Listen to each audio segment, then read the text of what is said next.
हाँ तो फ्रेंड्स, आपके अपने YouTube भीम क्लासेज पे आपका स्वागत है। और आज हम आपको बताएंगे कक्षा 10 प्रश्नमाला 2 के बारे में। तो इस प्रश्नमाला का नाम है बहुपद। आज हम आपको बहुपद के बारे में बहुत ही महत्वपूर्ण जानकारी देंगे। यदि हम बहुपद की बात करें तो बहुपद को कक्षा 10 में दो पार्टों में बांटा गया है। एक तो द्विघात बहुपद में एक तो द्विघात बहुपद होता है और एक होता है त्रिघात बहुपद। हाँ तो फ्रेंड्स, इस वीडियो में हम आपको बताएंगे कि द्विघात बहुपद और त्रिघात बहुपद की पहचान हमें कैसे करते हैं। जो द्विघात बहुपद वो होता है जिसके अंदर कितनी घात हो, दो घात हो, उसे क्या कहते हैं, द्विघात बहुपद। जैसे हमारे पास ये सूत्र है कि ax² plus bx plus c, जिसको हम fx के द्वारा दर्शाते हैं। द्विघात बहुपद हो चाहे त्रिघात बहुपद हो, हम बहुपद का टॉपिक लेंगे तो हम इसको fx से ही दर्शाएंगे। तो fx बराबर क्या होता है, ax² plus bx plus c होता है। जो a होता है वो होता है x² का गुणांक, और जो b होता है वो होता है x का गुणांक। और c बात करें c की, तो c होता है एक अचर पद। क्या होता है, अचर पद होता है। और b होता है x का गुणांक, और एक की बात करें हम तो ये होता है x² का गुणांक। हाँ तो फ्रेंड्स, अब यदि हम त्रिघात बहुपद की बात करेंगे तो इसमें हम बताएंगे आपको कि त्रिघात बहुपद क्या होता है। तो त्रिघात बहुपद वो होता है जिसके ऊपर कितनी घात हो, 3 घात हो, उसे त्रिघात बहुपद कहते हैं। हाँ तो फ्रेंड्स, अब जो त्रिघात बहुपद है हम इसको किससे दर्शाएंगे, fx से दर्शाएंगे। और इसमें क्या होता है, इसमें होता है कि ax की क्यूब। क्यूब क्यों लिखा है, क्योंकि त्रिघात बहुपद में क्यूब ही आती है। त्रिघात बहुपद वो होता है जिसमें घात कितनी हो, 3 हो। अब क्या करते हैं, x की cube plus bx² plus cx, और प्लस क्या आ जाता है लास्ट में, d आ जाता है। अब इसकी हम चर्चा करते हैं तो इसमें जो a है वो होता है x की क्यूब का गुणांक। यदि हम b की बात करें, b की, तो b होता है x² का गुणांक। यदि हम c की बात करें तो c होता है x का गुणांक, और जो d होता है वो होता है अचर पद। अब फ्रेंड्स, हमने आपको बहुपद में ये तो बता दिया कि जो द्विघात बहुपद है और त्रिघात बहुपद है वो कैसे दर्शाते हैं। और यदि हम द्विघात और त्रिघात बहुपद की बात करें तो यहाँ से हमारे कक्षा 10 में परीक्षा में 1 नंबर का प्रश्न पूछा जाता है। और वो प्रश्न कैसे पूछा जाता है, ऐसे पूछते हैं कि कोई प्रश्न दे देते हैं कि निम्न में से घात कितनी है। तो जैसे यहाँ पर प्रश्न देते हैं कि x² प्लस 3, तो ये पूछेंगे कि इसमें कितने घात है, तो इसमें घात कितनी है, एक ही घात है। और ये जो घात है वो क्या है, द्विघात बहुपद है। अब हम इस प्रश्नावली के बारे में बताएंगे कि ये जो प्रश्नावली है बहुपद, ये परीक्षा में 5 नंबर की पूछी जाती है। और जो प्रश्न 5 नंबर की पूछी जाती है उसमें एक प्रश्न तो 1 नंबर का और एक प्रश्न 1 नंबर का, और दूसरा प्रश्न पूछा जाता है 3 नंबर का। तो 1, 1 और 3 ये इस पेपर का सेट है। अब आपको मैं ये बताऊंगा इस वीडियो में कि 1 नंबर का कौन सा प्रश्न पूछा जाता है और 3 नंबर का प्रश्न कौन सा पूछा जाता है।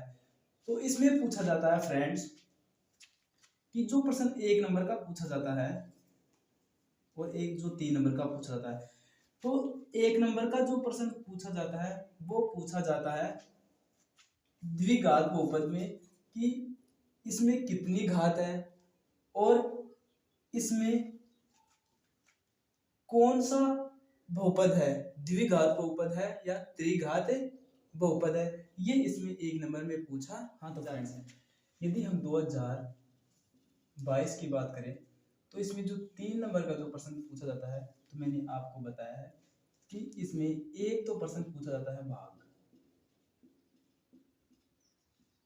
और एक प्रश्न पूछा जाता है शून्याङ्कों का योग और गुणन। ये 2 प्रश्न पूछ जाते हैं। तो आप हमसे पूछो कि सर आप हमें ये बताओ कि इन 2 प्रश्नों में से हम कौन सा प्रश्न तैयार करें जिससे कि हमारे पूरे में से पूरे नंबर आ सके। हाँ तो फ्रेंड्स, अब हम आपको बताते हैं कि यदि आपको इन दोनों प्रश्नों में से यदि आपका एक भी प्रश्न तैयार है तो भी आपके पूरे नंबर आएंगे। क्यों आएंगे? क्योंकि यदि आपके परीक्षा में भाग का यदि कोई प्रश्न आएगा तो उसके अथवा में ये प्रश्न जरूर आएगा। क्यों आएगा? क्योंकि हमारा जो पेपर है वो इस तरह से बनाया गया है कि जो प्रश्न 3 नंबर का परीक्षा के अंदर पूछा जाता है उस प्रश्न के अथवा में एक और अन्य प्रश्न भी पूछा जाता है, और इस प्रश्नावली से पूछा जाएगा अथवा में प्रश्न, इसी प्रश्नावली में पूछा जाएगा इसी प्रश्न का। तो इसमें यदि हम यदि यहाँ पर प्रश्न आएगा तो इसके अथवा में यही प्रश्न पूछा जाएगा 3 नंबर का। तो यदि आपको ये प्रश्न आता है तो आप ये प्रश्न छोड़ सकते हो, क्योंकि ये इन दोनों के बीच में अथवा आता है, और ये प्रश्न आता है आपको तो ये प्रश्न आप छोड़ सकते हो। अब फ्रेंड्स, इस प्रश्नावली में बहुपद में हम बात करते हैं भुज और कोटि की। तो हम आपको बताएंगे कि भुज क्या होती है और कोटि क्या होती है। तो फ्रेंड, इन दोनों को जानने से पहले आपको मैं कुछ ग्राफ के बारे में बता देता हूँ कि इसमें ये तो होता है y और ये होता है y डैश, ये होता है x और ये होता है x डैश, और ये होता है मूल बिंदु। हाँ तो फ्रेंड्स, ये जो भुज होती है ना, ये जो y जो आपके रेखा दिखाई दे रही है ना, इसको बोलते हैं भुज।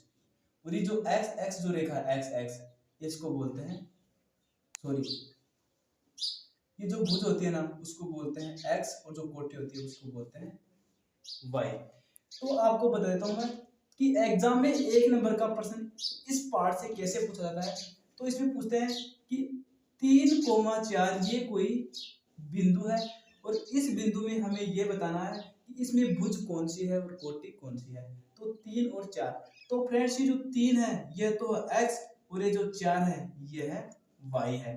तो मैंने अभी आपको बताया है कि भुज को x बोलते हैं और कोटि को y बोलते हैं। तो इस प्रश्न में भुज हो गई 3 और कोटि हो गई 4। तो प्रश्न पूछते हैं कि निम्न में से कोटि और भुज को छांटिए। तो इसमें तो भुज कितने आ गए 3, और इसमें कोटि आ गई 4 आ गई। ऐसा प्रश्न परीक्षा में पूछते हैं। और एक प्रश्न 1 नंबर का एक प्रश्न ये भी पूछते हैं कि जैसे 3 और 4 ये पूछ लिया, और इसमें पूछ लिया कि x